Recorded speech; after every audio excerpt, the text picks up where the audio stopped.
your hand there, as the finalist in our search for a new general manager. And I'm going to bring him up in a moment after we have a report on our process.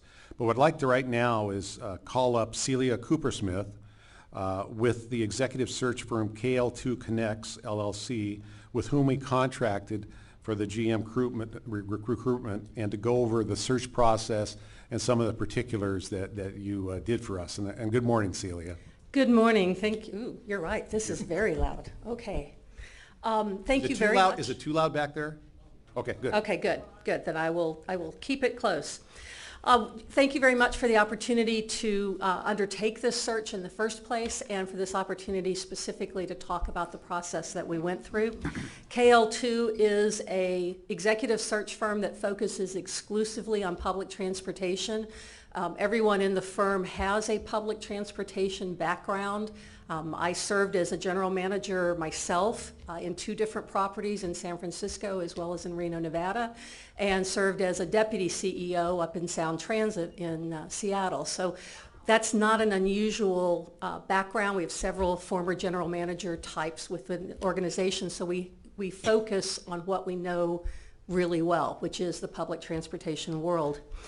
We worked with you and with the board to advertise the position. The position was actually advertised on the TriMet website, on the KL2 website. We purchased advertising space with several public transportation related venues that included Passenger Transport, which is the American Public Transit Association's public newsletter publication, Transit Talent, which is probably the largest transit related outreach tool, the Conference of Minority Transportation Officials, known as COMTO, and the Women's Transportation Seminar.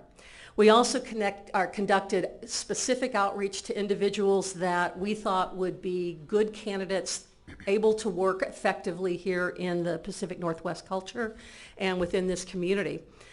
We provided them all with a very detailed overview of the position, the job description, the organization chart, information about, benefits, that type of thing, and quite frankly, sort of an outreach brochure that talked and sold this, not only the organization but also the region and what it would be like to live here as somebody coming in. And we did all of that with the help of your staff, so I would thank them.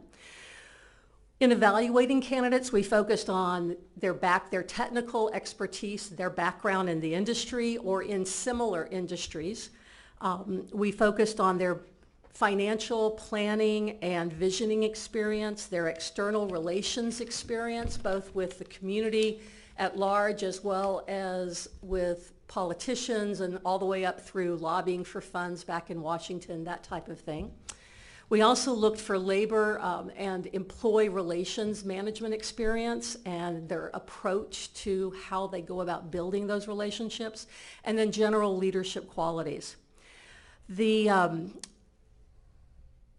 process was timed such that we presented to the board a short list of finalists for consideration in mid-December. We met with you. You went through that larger list and came down to a smaller list and held the interviews and selected a preferred finalist. So what I want to do now is just give a really quick overview of the candidate pool.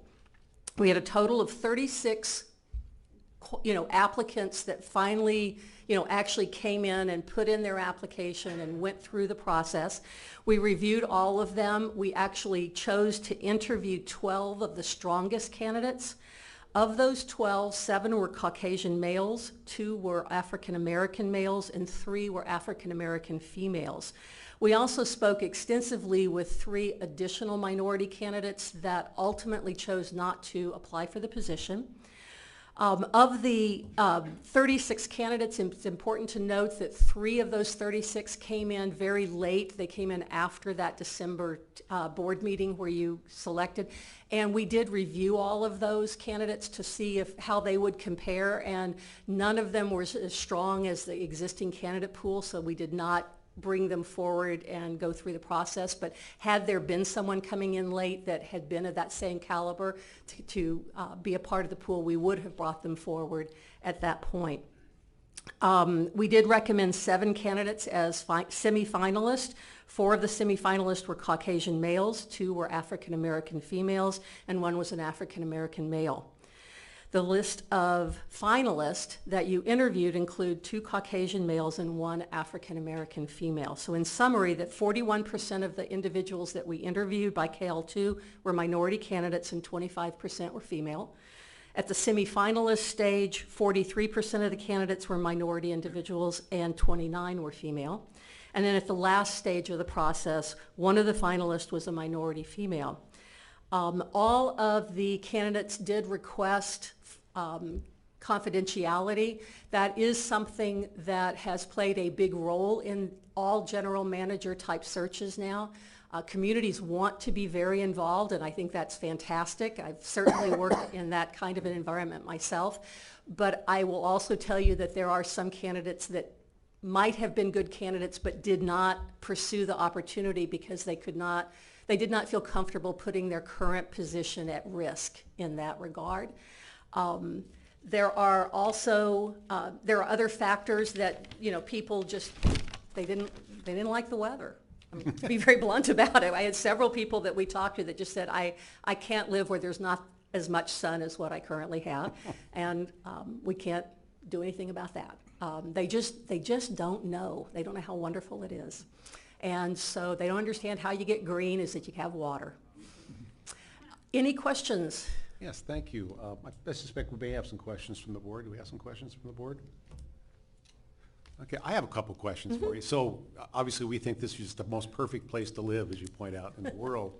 But maybe you could just describe, I think we had a very good candidate pool, and thank you for the work you did.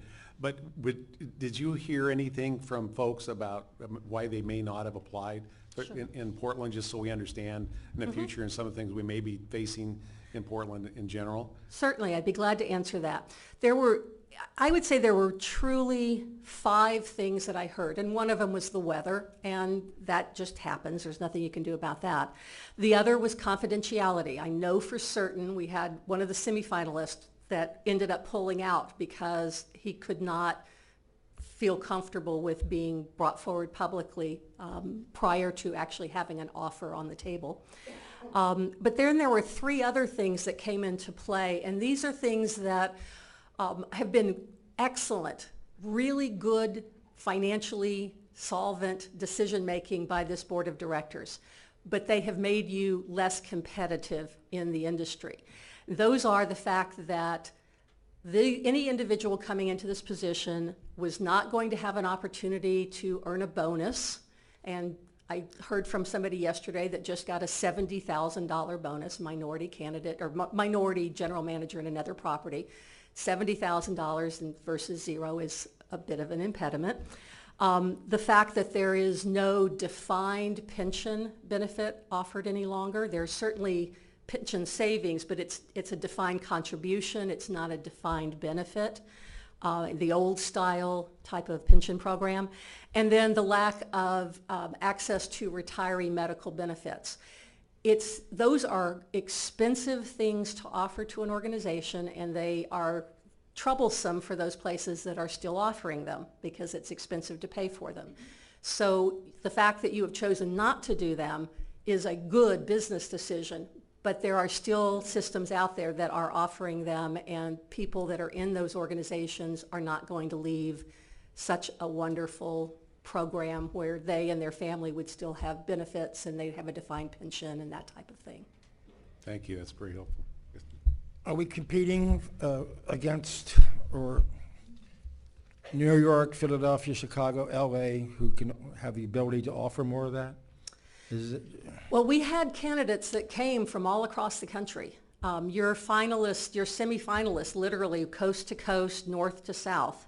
And so it's not a question of any one organization that is, that you're out of the norm. It's just that there are people I know that I talked to that when they said, you mean I wouldn't be able to earn medical benefits as a retiree? I got that now, and I'm only 2 years from being vested. I can't make a move. Yeah. And that makes sense. That makes sense. Okay. Got it. Thank you. All right. Thank you, Celia. Thank you for your great work.